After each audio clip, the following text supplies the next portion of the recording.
আসসালামু আলাইকুম রহমতুল্লাহি ওবরকাতুহু। দেশে প্রবাসে যে যেখান থেকে আমার এই ভিডিও দেখছেন, আশা করি সকলে ভালো আছেন, সুস্থ আছেন, সুখে আছেন। প্রিয় বন্ধুরা, যারা মোল্লা ওমর টিভি চ্যানেলটি দেখছেন, চ্যানেলটি সাবস্ক্রাইব করে ইসলাম প্রচারে সহযোগিতা করুন।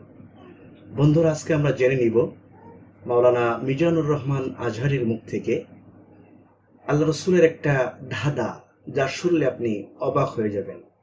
আসুন আমরা ধাঁধাটি শুনে নিই, নবীজি কেমন ধাঁধা সাহাবীদেরকে বলেছেন। আল্লাহ রাসূল সাল্লাল্লাহু আলাইহি ওয়াসাল্লাম একবার ওয়াজ করতেছেন, সহিহ বুখারীর বর্ণনা। আল্লাহর হাবিব সাল্লাল্লাহু আলাইহি ওয়াসাল্লাম বললেন, ইন্না মিনা শাজারি শাজারা, এক ধরনের গাছ আছে, লা ইয়াসকুতু ওয়ারাকুহা, যেই গাছের পাতা কোনোদিন ঝরে না, পাতা পড়ে না, একটা গাছ আছে। মাসালুহা কামাসালিল মুসলিম, এই পাতার দৃষ্টান্ত মুসলিমের দৃষ্টান্ত একই। হাদ্দিসুনি মা হিয়া, দেখি তো কোন সাহাবী বলতে পারে এটা কোন গাছ। আল্লাহর হাবিব বললেন, এমন একটা গাছ আছে যেই গাছের কোনো পাতা ঝরে না। এই পাতার দৃষ্টান্ত, গাছের দৃষ্টান্ত, মুমিনের দৃষ্টান্ত একরকম। ফাহাদ্দিসুনি মা হিয়া, কে আছো বলতে পারো এটা কোন গাছ? কেউ পারে না। সাহাবারা মনে করছে এটা মরুভূমির কোন একটা গাছ হবে। কেউ বাড়ির পাশে যে খেজুর গাছ আছে এটা খেয়াল করে নাই, সবাই চলে গেছে অন্য গাছের দিকে। ক্যাকটাস, গুলমলতা, মরুভূমির রেয়ার যে গাছগুলো আছে, দুর্লভ দুষ্প্রাপ্য গাছগুলো, তারা এক একজন একটার পর নাম বলতে আরম্ভ করলো। আল্লাহ রাসূল সাল্লাল্লাহু আলাইহি ওয়াসাল্লাম বললেন হয় নাই, একজন বলে একটা, আল্লাহর হাবিব বললেন হয় নাই। সবশেষে কেউ যখন পারে না, আল্লাহ রাসূল সাল্লাল্লাহু আলাইহি ওয়াসাল্লাম বললেন ইন্নাহা আন-নাখলা, এটা খেজুর গাছ। এটা কি গাছ? সবাই বলেন কি গাছ?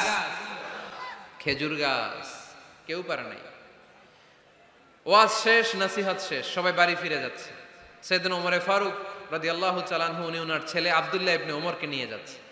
আব্দুল্লাহ ইবনে ওমর হঠাৎ করে বললেন, আব্বা, আল্লাহ রাসূল যখন জিজ্ঞেস করেছিল এটা কোন গাছ, আমি কিন্তু জানতাম এটা খেজুর গাছ, আমি কিন্তু জানতাম। ওমর ফারুক বললেন, বলো নাই কেন? আব্দুল্লাহ ইবনে ওমর বলেন, আব্বা, আপনি পারেন না, আমার চাচা আবু বকর পারে না, মুরব্বী সাহাবারা কেউ পারে না, আমি মাঝখান দিয়ে কেমনে বেয়াদবি করি? সুবহানাল্লাহ পড়বেন না? ওমরে ফারুক বললেন, বলো কি, তুমি যদি আজকে বিশ্বনবীর সামনে উত্তরটা দিতে পারতা, আমার ছেলে উত্তর দিতে পেরেছে, এটা জেনে আমার বুকটা এত বড় হয়ে যেত। ও আব্দুল্লাহ, কেন তুমি বললা না? আজকে কেউ প্রশ্নের উত্তর করতে পারে নাই, তুমি যদি বিশ্বনবীর সামনে দাঁড়িয়ে প্রশ্নের উত্তর করতে পারতা, আমার বুকটা এত বড় হয়ে যেত। কেন বললা না?